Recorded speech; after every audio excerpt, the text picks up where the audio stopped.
today. Today we have a very special program. As you know, today we have been celebrating a year that we have been here on the air. But today we have a special program. I got also Brother Curtis with me today, who's going to be sharing this program, this moment. We are live on YouTube. We're also live on Facebook. So those of you who are watching, who are listening, we want to thank you for listening. We want to thank you for watching. And we ask that you may bear with us today as we come along today with a special show, a special program. Hi, Brother Curtis. You can say hi to the audience, Brother Curtis. How you doing out there?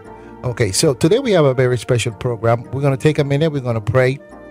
I want to thank my family for being here today, my wife and children. I want to thank Brother Curtis. Those from the media that are here also, we want to thank you for being here.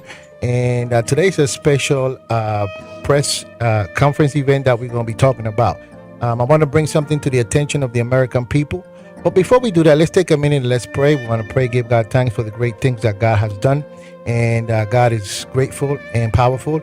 And because he's grateful and powerful, we are here. So let's take a minute and let us all pray. Heavenly Father, we thank you for the great opportunity that you have given us to be here.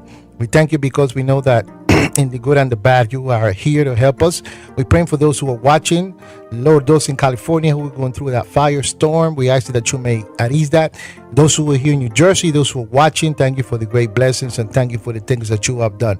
And Father, we give you thanks because we know that in everything you have blessed us and you are the one. So we want to give you praises and honor. Amen and amen. So today, as I mentioned to you, I have a very special program today, and I really want to bring something to the attention of the American people. I've been an educator in the country for more than 25 years. In addition to that, I'm a musician, recording artist, and I have had no other resort but to defend my rights as a American citizen in different areas. And one of the things that I want to bring to the American people is that, I've suffered discrimination at a very large portion of my life. And I want to bring my story to the attention of the people.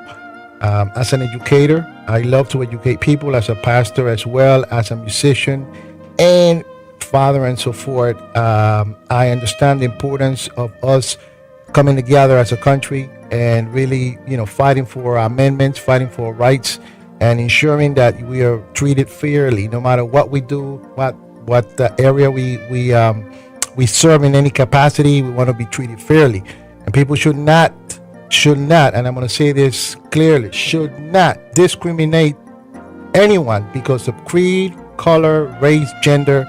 Should not be discriminated. And I'm bringing this because it's a serious matter, and my program is built on bringing a positive message. But today I really have to bring this to the attention of the country.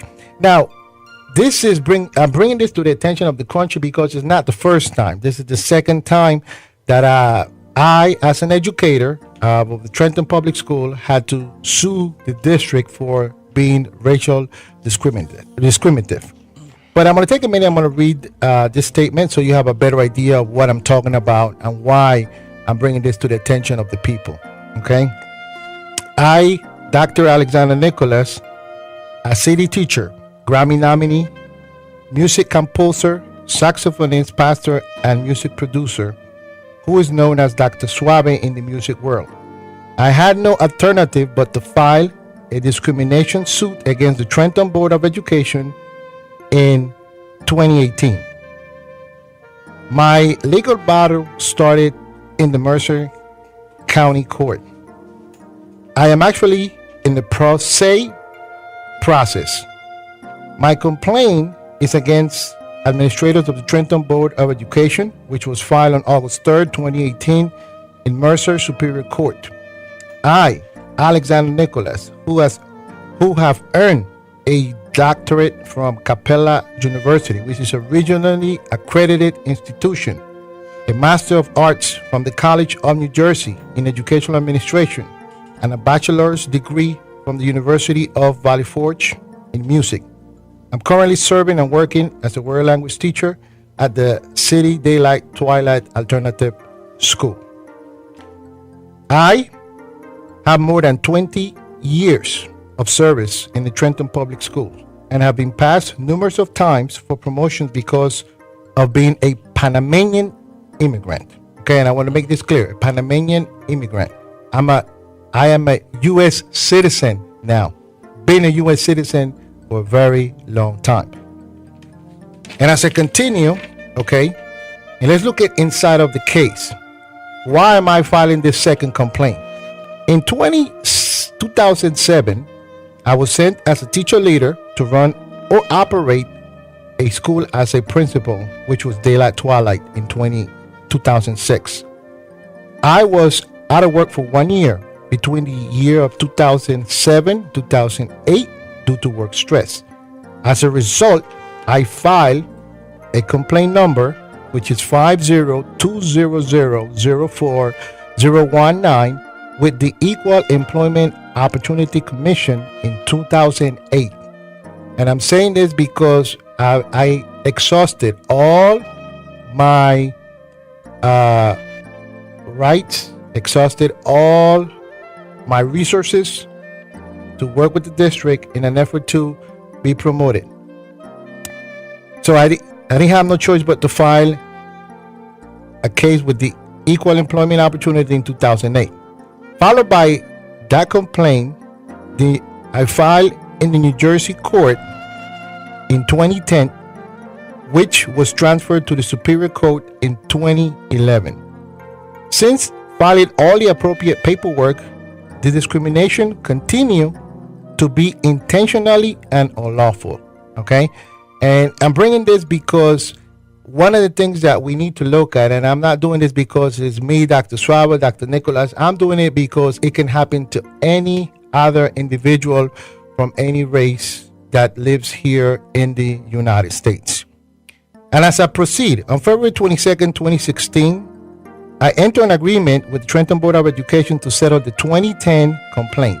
Okay, the settlement was made between the prior administration and the school board in an animosity way to resolve the current situation in good faith by the recommendation of my prior attorney. The current matter was settled at the state court level. Since that agreement, nothing has changed and retaliation continued. And when I say retaliation continue, I'm doing this because I'm not afraid. Why I'm not afraid? I'm not trying to be blackmailed. Because the thing is, when you file a complaint, people are afraid of going to another place and being promoted and doing that. I am not afraid. I'm coming very bold. I'm coming very humble. And I'm coming for the people to know that unfair practices should not be tolerated here in the country, in the United States. We live in the 21st century, so things should be different and people should be treated fairly and with respect. Moving forward, I filed a new complaint in 2018 and expressed that this is the second time. It's not the first time. So those who are listening on the radio, those who are watching on the internet, this is not the first time, but this is the second time. The current and prior administration has been unfair in the hiring process and promotion. My suit also alleged that lesser qualified candidates were chosen for more than 24 administrative posts I sought in the district between 2011 and 2017. So it's not 1 year, it's not 2 years, it's a period of 10 to 11 years. So I'm bringing this because one of the things is because it's education. And the other thing is because we actually encourage our kids to be the best that you could be, to go educate yourself, to try to do well, but not for nobody to bring you down, tear you apart, or try to close doors for you, but it's to be able to help you open doors. Okay. Subsequently, the Trenton Board of Education continued the retaliation. As a result of all unfair practices in the past and current, I, Dr. Nicolas, filed a new complaint, which is number 5020170384 with the Equal Employment Opportunity in September of 2017. And then I followed the complaint on August 3rd, 2018, which is awaiting a response from the defense of the Trenton Board of Education, which was filed in the New Jersey State Superior Court. And I want to make this clear. I exhausted all legal channels with the Equal Employment Opportunity Commission before pursuing this federal claim in the state court.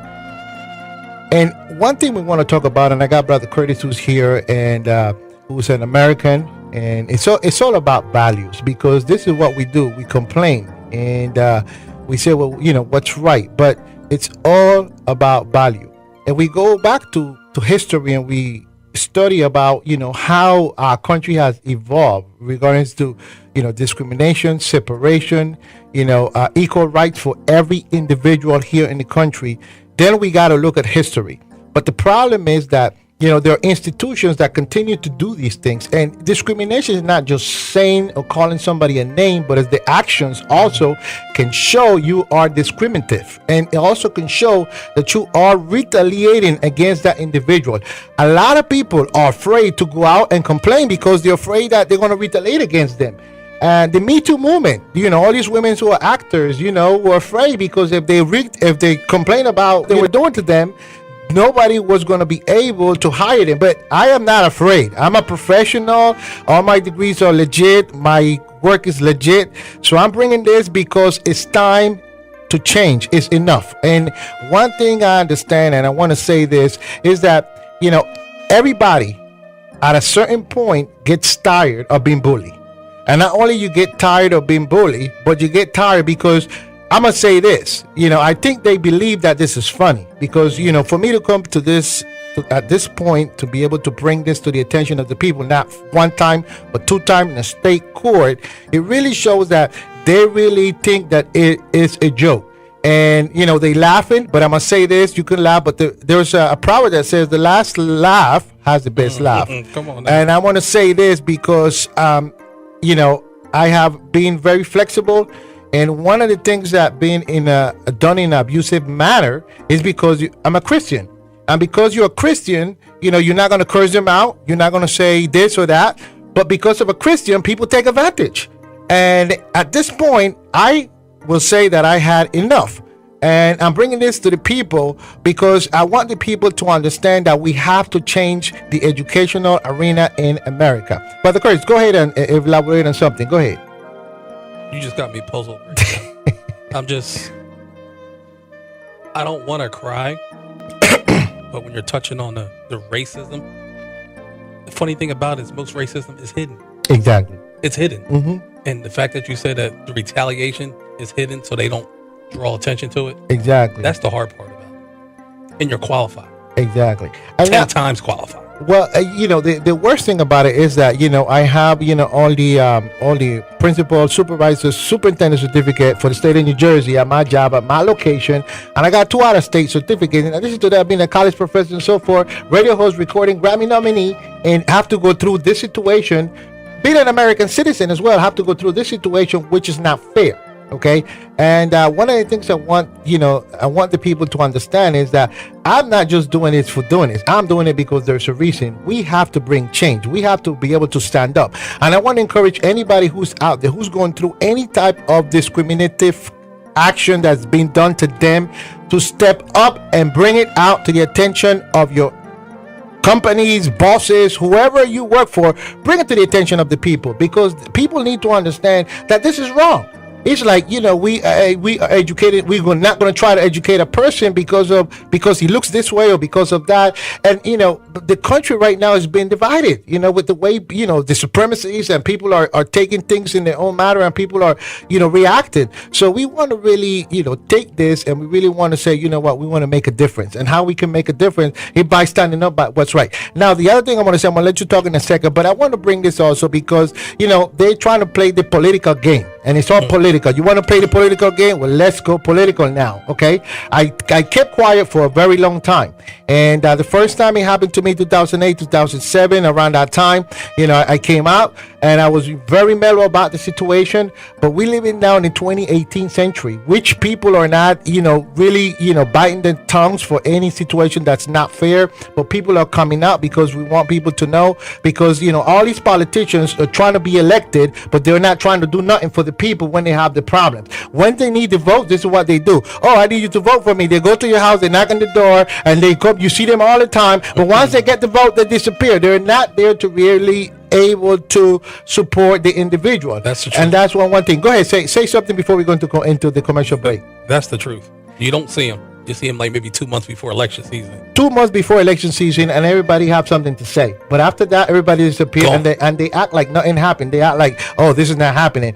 And one of the things is that, it's not that this was brought to the attention just of the school board. It's brought to the attention of the mayor. It was brought to the attention of the superintendent. It was brought to the attention of the county superintendent as well. And nobody says, okay, let me look into this situation. Let me look into do something. I'm gonna just let it transpire and do what, let it go the way it is. We're going to go into commercial. We'll be right back. I'm talking about discrimination today. I really don't talk about these topics. I really stick to Jesus. I really stick to the cross. I don't get involved into, what happened with President Trump or whatever. I stay out of that. But I have to bring this to the attention of the people because this is a matter that's very important in our culture, in our country, and we have to move forward. So go ahead, Chris. We're going to go into commercial. Be right back. I'm experiencing that right now. And I want to bring this issue to the attention of the American people.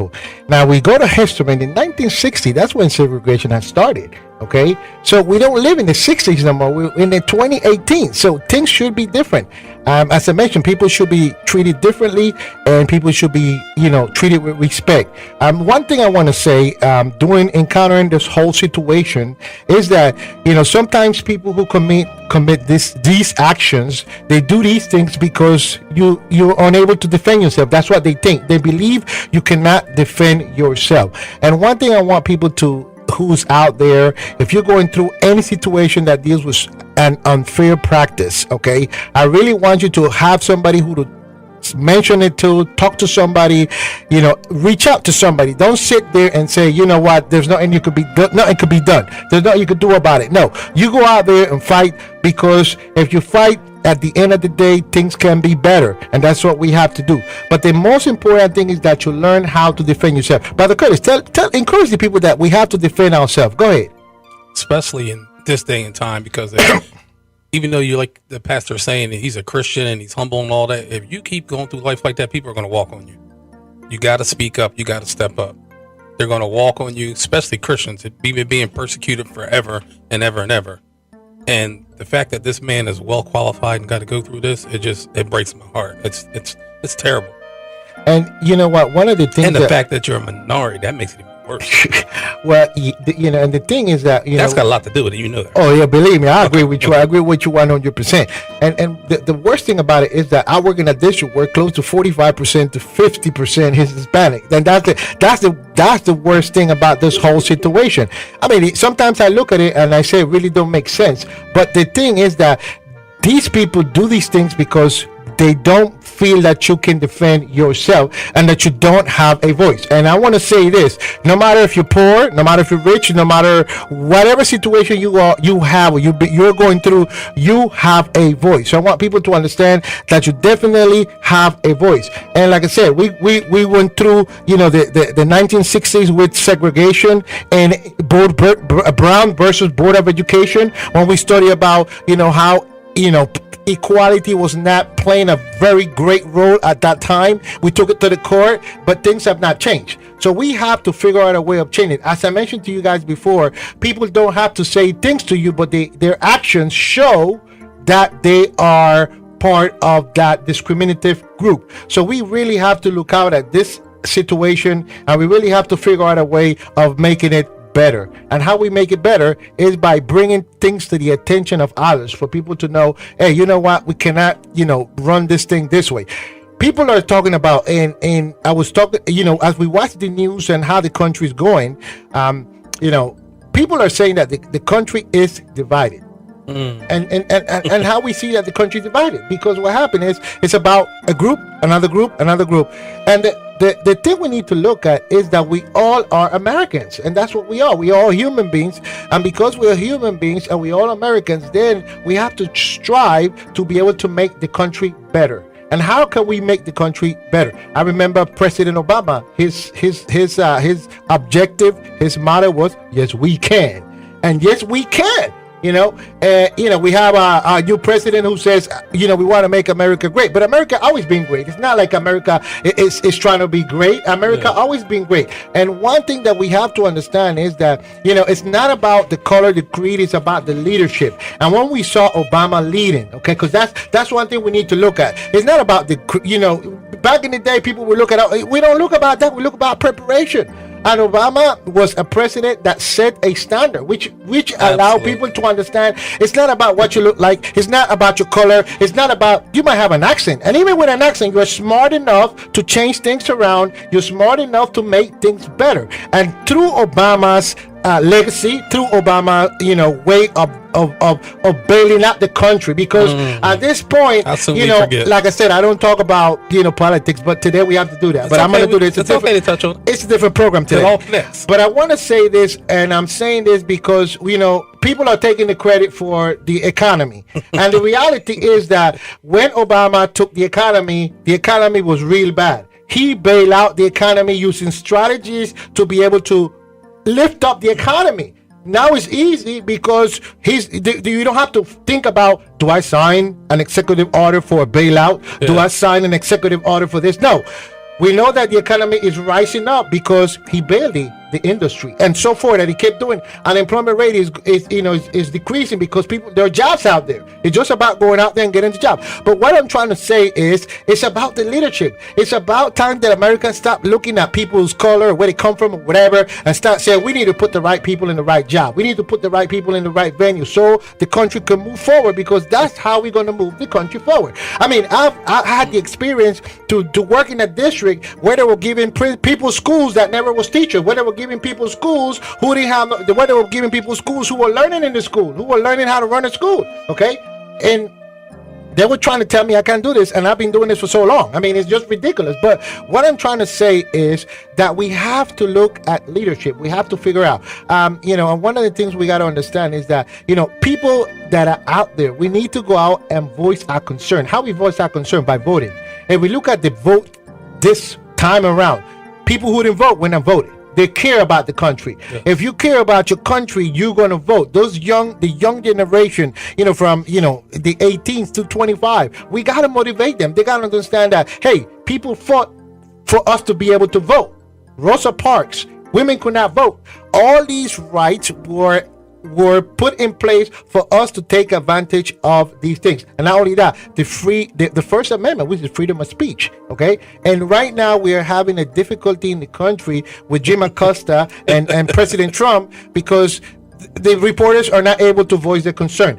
Let me say something to you guys. If we don't have people who report the truth, we're not going to know what's happening. If we don't have people who are willing to stand up, we don't know what's going to happen. I was listening to the news today as I was coming here. I was watching CNN. Trump don't like CNN, but I was watching CNN, and CNN just filed a lawsuit against the White House because they're saying that the reporters should be able to express themselves and ask the questions that's supposed to be asked, so that they can, so the country can know what's really happening. It's like, we don't want to be in the time of Nixon when we had the Watergate scandal. Nobody knew what was happening until the end, when he decided to resign. So the whole point about, us, bearing the First Amendment, having the right to really voice our concerns. And one thing that really, allowed me to really put myself in this platform is that I've been through all the levels of education. So I'm not just naive. I understand clearly what I'm talking about. I understand clearly. And what I'm trying to make people understand is that we need to be able to help make changes. And how we make those changes by really elaborating, really voting, really looking at the positive and the negative, and saying, you know what, we need to have freedom of speech. Let's talk a little bit about that freedom of speech, because I'm going to say this because I'm going to let you talk. But if we don't have freedom of speech, then it's going to happen. We're going to become Cuba, and that's what happened with Cuba. People the reporters could not express themselves. They was beaten, they were mistreated, and all these things. And then they had a communist country. And if we are not able to express ourselves the way we want to express ourselves, then we're going to have communism, because there's going to be one person controlling everything. And we are a country that is a democracy. It's a democracy. Go ahead. Talk to us a little bit about that. I want to touch on a couple of things. The first thing is, even with your credentials now, You know, if you were playing baseball, they love you. Oh yeah. Well, I used to play baseball back in the day because they think that's all we do. Exactly. They think all minorities do. All we do is hit a ball, throw a ball, run fast, do all this. That's the only reason they love us and admire us and buy our sneaks. Exactly. But you know what happens, and I know we're on the air and we live, and I don't like to use this word. But you know what happens when we walk out that gym? Exactly. We still black. Exactly. You're right. They're still gonna talk about Exactly. us. Exactly. If you can see 2 years ago, they were, even though that players were making millions of dollars, they were still calling them niggas and everything else. Exactly. You're right. That's never gonna change. Exactly. Just some people hide it better. Exactly. But what you were touching about Obama, he don't get the credit he deserves. And you're right. And when I sit and watch what's going on, he don't get the credit he deserves. People don't realize his last 4 years in office, he was against a Congress who hated him. Exactly. Wouldn't pass anything that he tried to do. The Affordable Care Act, it saved people's lives. Exactly. It saves people's lives. And the reason why the things are going up is because Congress stopped giving up the budget so people can get the discount. Exactly. And you know why they did that? So they can say the Affordable Care Act is terrible. Exactly. Most people won't admit that, but that's what they did. Exactly. But they're not going to get rid of it because God sent that to help people out who are going through sickness, who are going through trouble, who needs it. When my mom passed away from cancer, look at that. You don't think she could have used that? Yes. At that point, when you don't got the medical coverage, they pretty much just nothing we can do for you, go home. And then you die because you can't afford medical treatment. Exactly. Where is this country coming from when people don't realize that you need that? And not only that, let me just, what we're talking about, healthcare, pre-existing condition. And Obama fought very hard for that because it's true. The doctors and insurance company they don't want to deal with somebody who's already sick. Think about it that way. If you're sick, you know that it's going to cost me X amount of dollars for you to get treated. And he fought so hard for that issue to be integrated in the healthcare plan. And see, the problem is this. See, this is what I've seen.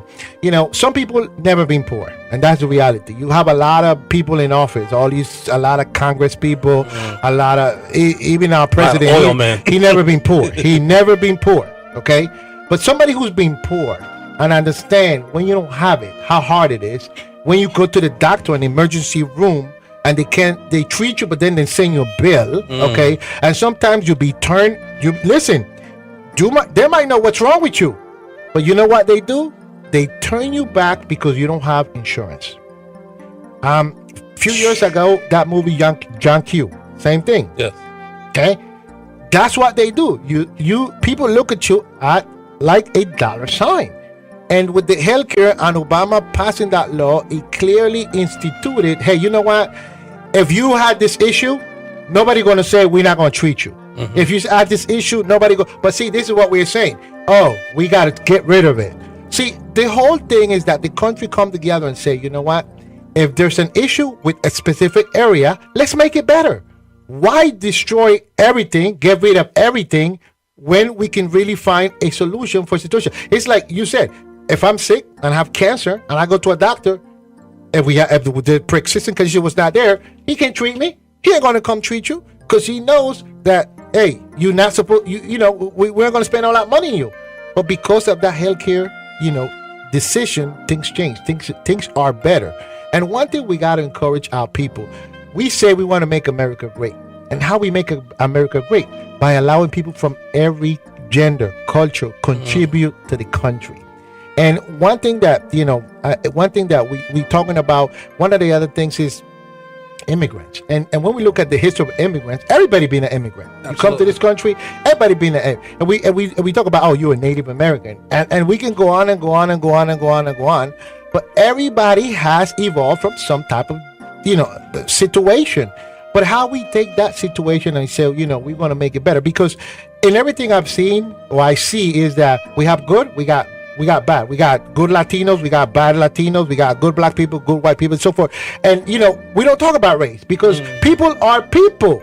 And the only thing that really sets people, makes a difference in us, is when we have the love of Jesus Christ, because we're different. Okay, and that love allows us to surpass every understanding. But putting people in a specific group and saying, oh, you know what, they all gonna come to destroy. No, it's not wrong. It's wrong because not everybody comes to this, with that intent. Everybody comes to contribute. You contribute to the country in your way, because aside from that, aside from being a professional, you're a DJ, you're a coach, you do different things. So what are you doing? You're contributing to our society. Go ahead and give us some feedback on that. Well, as we contribute, but we're not going to get the credit because we're not big business. Exactly, you're right. Big business, you know what I mean? When Obama was president, not to keep going back to that, but he made sure that they were going to pay their fair share. Exactly. You know what I mean? So they're talking about the economy's growing and all that, and they love Trump. They just love Trump because he got rid of the regulations to stop the big guy from paying money. Exactly. That's all it is. That's all it is. And the thing is that, I've seen that, the rule applies to a group of people and not another group of people. So then how we make it fair, how we say, we are going to go after and try to make sure that this is fair. That's why we have the courts, because people take issues to the courts. Mm-hmm. That's how we change the law. People go to the Senate and change the law. So as I mentioned before, if we have the right people in government, if we have the right people that can exercise the law, then we can find fairness in regarding to looking at everybody's view, because everybody think different. My view is not going to be the same as yours. And like now we have the Democrats, we have the House, and then the Republican got the Senate. So how we the whole idea is how we come together. And then we look at the whole situation, especially Virginia, when there was the issue with that girl dying because there was everybody was acting so immature out there and not trying to rationalize, but it became racial. And this guy run over the girl, killed her for no reason. And those are the things that are happening. Even with the shooting, we had a shooting just recently. I mean, we can keep going, but the question is, what are we going to do about it? Okay, what are we going to do about it? And we are praying about the situation. We putting this in perspective, but we have to come together. We have to come together, and we need leadership that's going to come together and say, we're going to make it better for everybody. We're not going to make it better for we want to be fair. We want to make it better. We want people to understand, hey, this is how we make it better. This is how we make it fair. But I must say that Obama, as a president, really represented what it means, what leadership means, because he could have acted ghetto, he could have acted immature, he could have acted, and I bet if he acted that way, people would have taken him the wrong way. Absolutely. And he did the right thing, and people still find fault, but it's okay because as I said, they're gonna, they found fault on Jesus. The funniest thing is say that again. They found fault on Jesus. They were not perfect. But I want to say, I had the privilege to meet Obama when he came to Philadelphia the first time he ran. I had the opportunity to really actually talk to him, before he became president. And while I was talking to him, sometimes when you're talking to people, you can pick up, how people are, how receptive, he is. And I must say that he was very, very gentle, very, very polite. And we had a 3 to 5 minute sensible conversation. Okay. And at that time I didn't take no picture because, like I said, I meet a lot of people, so I don't worry about taking pictures. My kids would say, well, where did you take a picture? Well, actually the kids that were young at that time were really little. And but the whole idea is, when we meet somebody who is ready to bring change. Okay. And Curtis, you hear we're talking about this issue, about racism and discrimination, and unfortunately it is in our country. It's not like it disappeared. It's still there. You hear a lot of artists talking about it. You hear a lot of people talk about it, but it is still there.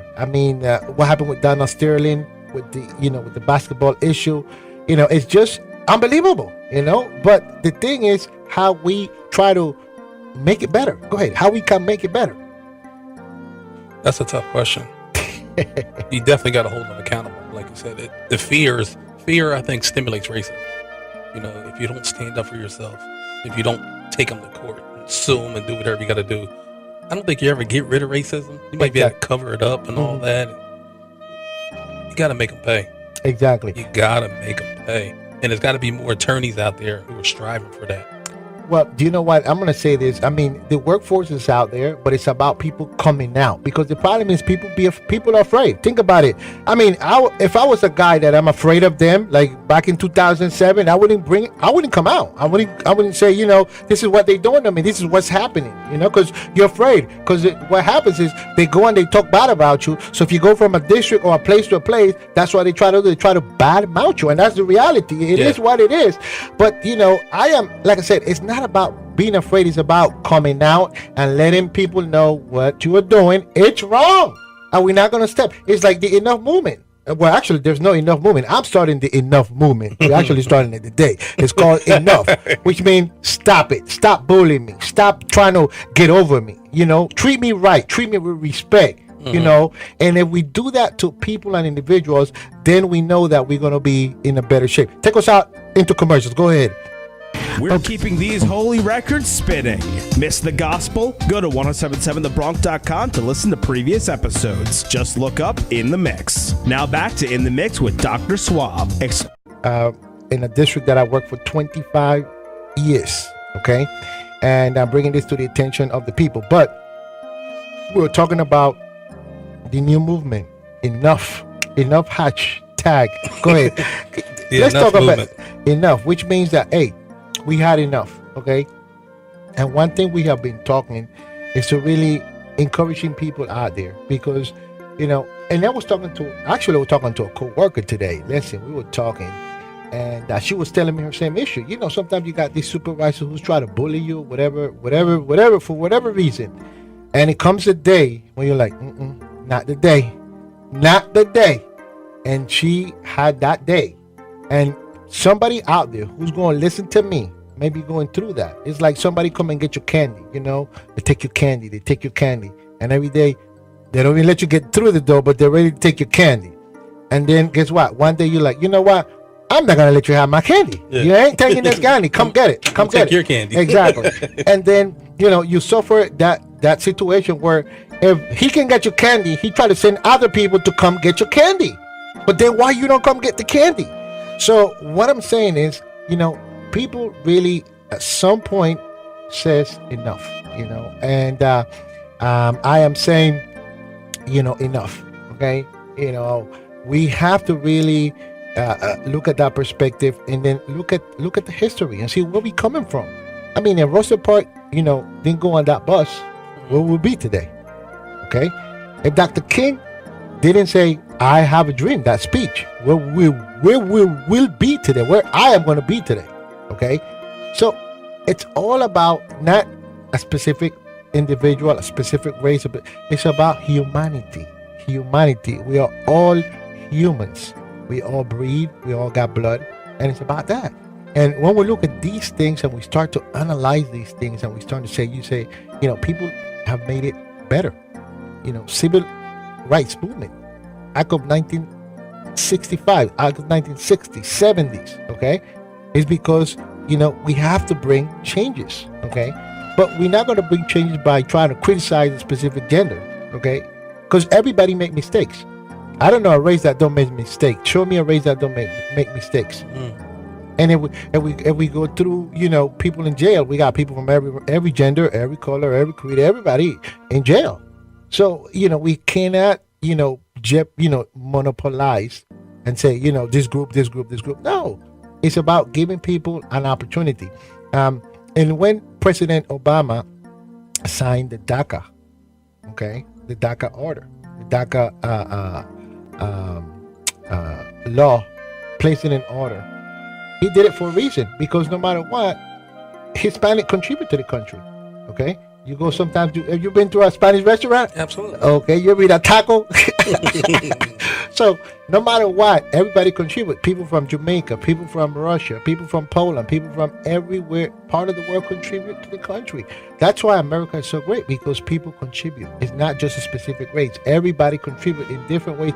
And people come to America because they experience difference. They experience a difference. They say, oh, we got to see a difference. And what happened? People come together. What allows people to come together? Sport events allow people to come together. Okay. Cultural events allow people. Music allow people to come together. And if we go through the history of how we evolve with music and people come together, then we can figure out and say, you know what, we really have to continue that tradition of saying, you know what, we are about humanity, and humanity is what makes a big difference. What do you think about the enough movement? Go ahead, Curtis. Tell me what you think about the enough movement. I think it's a good idea if you're going to start it and be serious and stand behind it. It's definitely a positive thing that I think people can get behind it, and you can be the voice of it and the face of it. Well, like I said, I'm doing this because it can happen to anybody. It can happen to your children, to your grandchildren. It can happen to anybody. Minorities, Minority. You're right. You're right. you got to stay that. All right, we're gonna keep it. We're gonna say it that way. But I'm gonna read a scripture from Ecclesiastes, chapter 3, verse 3 says, "Everything has a time. Everything has a time. So it's time to stop. Okay, everything has a time. Enough." It says, "A time to kill, a time to heal. Okay, a time to break down, a time to build." And this is our time to really say, you know what, we're gonna build this country. We're gonna rebuild. We're gonna make a difference. We're gonna try to do something that's positive. And I'm taking my experience and saying to people out there, hey, my experience will help you. My experience will help you be strong. Okay. I have a music tour coming along.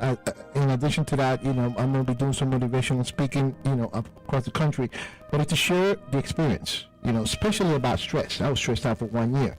And when people don't know, it took like 8 doctors to put me back together. Okay, so it's no joke. So when I'm bringing this situation, it's not because I just want to bring it. Or I want to, I'm bringing it because there's a need. We have to really, bring people to actions. Bring those people to their actions and say, you know what, we got to make you accountable. Okay, and by doing that, then we can have a better country, a better situation. And we can really move forward in what we are moving. Go ahead, Brother Curtis. Give me one last thought on that. Is it tough for you to go through that and still keep your Christianity?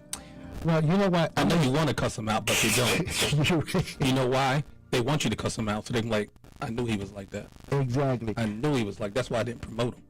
And you know what? One thing I want to say, I really have to give thanks to God and my family who stood with me behind those difficult days, because there were days that were difficult.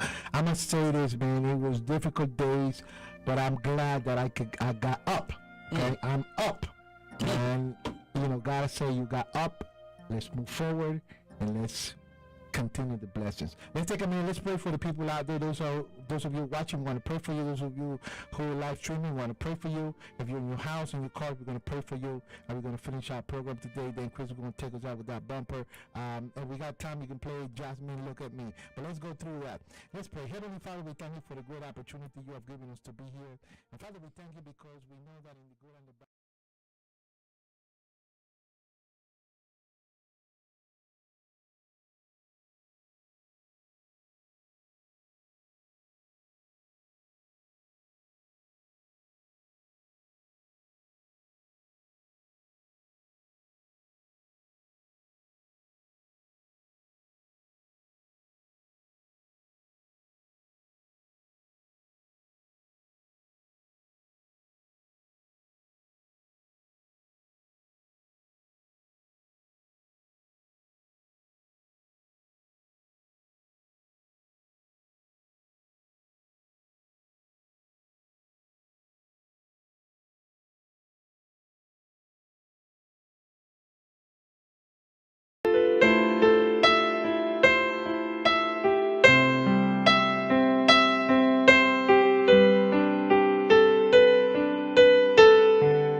Hi to everyone. This is Dr. Suave, and I would like to introduce my new production called Let's Go.